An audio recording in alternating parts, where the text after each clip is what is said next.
আসসালামু আলাইকুম everyone, welcome to my daily blog. তো প্রতিদিনের মতো আমি উঠে ফ্রেশ হয়ে গেলাম, ফ্রেশ হয়ে নাস্তা টাস্তা করে ফেলছি। তো এর মধ্যে আমি আবার এখন কি হয়েছে কি, প্রত্যেক দিনের ব্লগ প্রত্যেক দিন আপলোড দিতে পারতেছি না, এটার জন্য আই এম সো সরি ভাই। আমার সময় পাইতাছি না বলে আমি আপলোড দিতে পারতেছি না, এই জন্য আজকে ওরে নিয়ে যাইতে হবে আমার ওই পার, মানে রহমতগঞ্জে ইঞ্জেকশন দিতে চাঁদনীঘাটে। তো কি আর করার আছে, তারে রেডি করলাম, আমি রেডি হইলাম।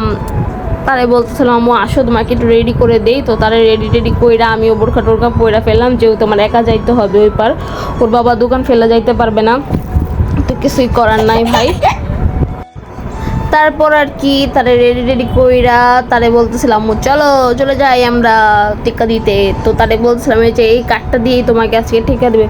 ভাই বিশ্বাস করেন, আসলে আমি জানতামই না যে ওরে আজকে দুই পায়ে দুইটা দেবে, কারণ ওর 10 মাসের টিকা দেওয়া হয়ে গিয়েছে। এটা হচ্ছে যখন হওয়ার পর 4টা টিকা দেয়, তারপরের ধাপে যে টিকাগুলো দেয় ওগুলো ওর দেওয়া হয় নাই। তো এই জন্য ওরে এখন এগুলো ভাঙতি টিকাগুলো দেওয়া হইতেছে, তাও আজকে 2 পায়ে 2টা দিছে।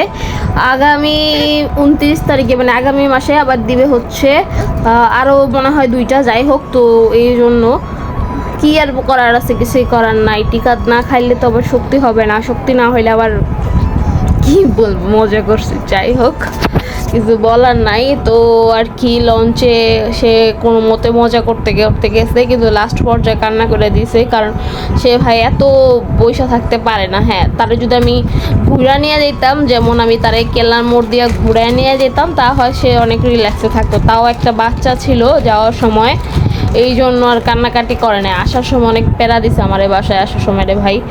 তো আর কি দেখতে দেখতে এইসব বললাম সরিঘাট, ওখান থেকে একটা রিক্সা নিয়ে চলে গেলাম চাঁদনীঘাট, যেহেতু রহমতগঞ্জ যাইতে হবে। তো ওখান থেকে নিয়ে চলে গেলাম। তো সে ঝাঁকিগুলো ভয় পাইতেছিল, এই জন্য আমাকে ধরে রাখছে। চলে আসছি, এসে ইঞ্জেকশন দেওয়া হয়েছে, ওই দেখেন পায়ে দেখা যাচ্ছে তার রক্ত বের হয়ে গেছে। তো তারে ফার্স্টের দিন দেখা মনেই হয় নাই তার ইঞ্জেকশন দিয়েছে, কিন্তু আজকে সকাল থেকে দেখতেছি সে ঘুমাইতেও পারতেছে না পায়ের ব্যথায়। ইভেন তার জ্বরও আইসা পড়ছে, কান্নাকাটি করতেছে বারবার। যখন ভালো লাগে তখন একটু খেলে, আর না হয় আর খেলে না। তো তার নানা তারে আগে বাড়ায় দিতে আসছে, যেহেতু আমি একা যাবো বাসায়, এই জন্য সে আমার আগে বাড়ায় দিয়ে চলে গেছে।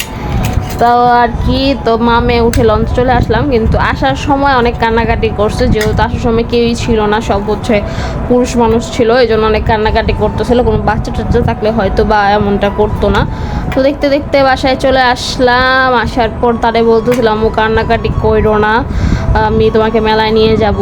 তো কি আর তারে বলতে বলতে চলে আসছি, যেই কথা সেই কাজ। তো তার এই মেলা টেলায় ঘুরাইলাম, এটা অফ হয়ে গেছিলো যে দেশে গ্যাঞ্জামের কারণে, আবার মনে হয় চালু হয়ে গেছে। যাই হোক, সবাই ভালো থাকবেন, সুস্থ থাকবেন, আল্লাহ হাফেজ।